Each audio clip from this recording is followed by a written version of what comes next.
Just wanted to give a quick review to this excellent air mattress I've been using. I've only had 6 nights on this, but I'm incredibly impressed so far, and it's unbelievably affordable as well. This, I believe, is a Ukrainian company. Sturdy little bag. You can see how small it is. Quite easy to get it back into this bag, by the way. Small repair type tab thing.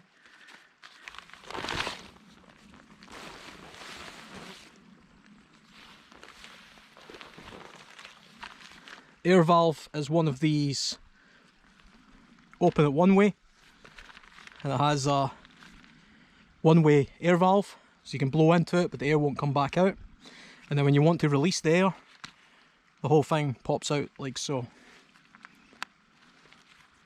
I don't have a little electric pump, so we'll just see how many breaths it takes me to do.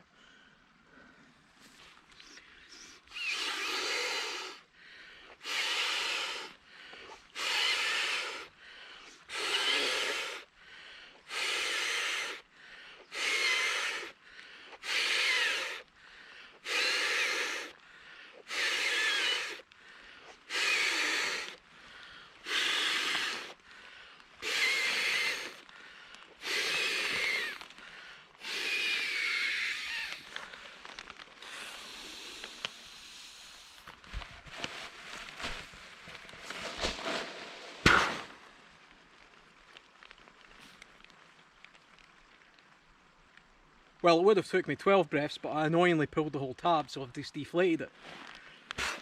Okay.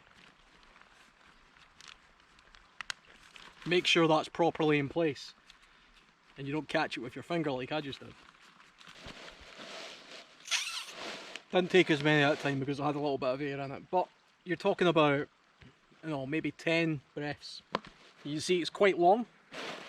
It has these square type patterns, and it is surprisingly comfortable. I don't want to lie down on it here too much, there's lots of twigs everywhere and I haven't got a ground sheet. Ordinarily when I go somewhere with this, it's inside a bivvy bag, or I put down a ground sheet of some sort. The thing is, it doesn't initially feel it, but it's actually very tough. The material is actually quite strong. And the thing that I really like about this is, in the 7 nights that I've used it, it wasn't, I think it's either 6 or 7 nights, 6 nights. 6 nights I've spent on this. I've done 1 2-nighter and 1 4-nighter. Now the 4-nighter, I only had to put air in this once. I didn't top it up at all for the whole of the 4 nights that I was away. To me, that's amazing, because every other mat that I've ever used where I've had to put air into it, I've always had to top it up at the end of each night. Now, anybody that's got experience with these inflating mats knows the horrible feeling of waking up at 2 or 3 o'clock in the morning because your mat's completely deflated and you're cold because you're now losing all of your conductivity through the ground. This has not done this to me so far. Granted, I haven't had it for very long, but so far I'm particularly impressed. I've tried camp mats that are significantly more expensive than this, and they've failed on me through the night where I've had to put more air into it. From a puncture point of view, we'll see how well this holds up over time. I'm a big fan of the Thermarest self-inflating mats. You've seen me in videos over the years using that. In fact, the last self-inflating mat that I had, I didn't do a review, but I did a video where, after years of use, it finally got a puncture, and I decided I was going to cut it open and see if the myth about blowing into a mat causes mould. Spoiler, it doesn't. I'll post a link to that video. Point being, that mat lasted me for years and I loved it. The thing I prefer about self-inflating mats is they have a little bit of insulation inside them. So even if it completely deflates, you're still not entirely uninsulated. It still has a little bit of insulation there. These kind of mats, once they are completely deflated, they have no insulating properties whatsoever. But if you get a good one, like this one appears to be, then that's not a concern. Especially if you put a ground mat or some other mat down as well. I did also try this inside the hammock for one of those nights, and it worked perfectly fine inside the hammock. Very comfortable mat, even in the hammock.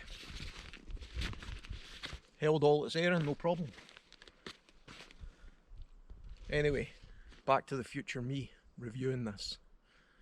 One thing I'm guilty of when I'm looking for equipment is I immediately write off equipment that's too cheap, in my opinion. So normally when I see something like this and I see the price point of it, I actually think that's too cheap, it's probably a piece of crap, and I avoid it.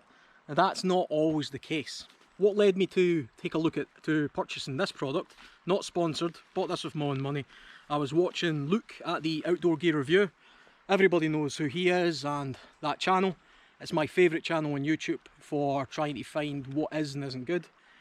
Almost every piece of equipment I tend to go out and look for, I run it by his channel first and see if he's done a review of it, and that usually gives me an indication as to whether I should buy it or not buy it. This was something he spoke highly of, and I couldn't believe how cheap it was, so I went out and I just bought it to see for myself. I'll post a link on Amazon to this and dimensions on the screen.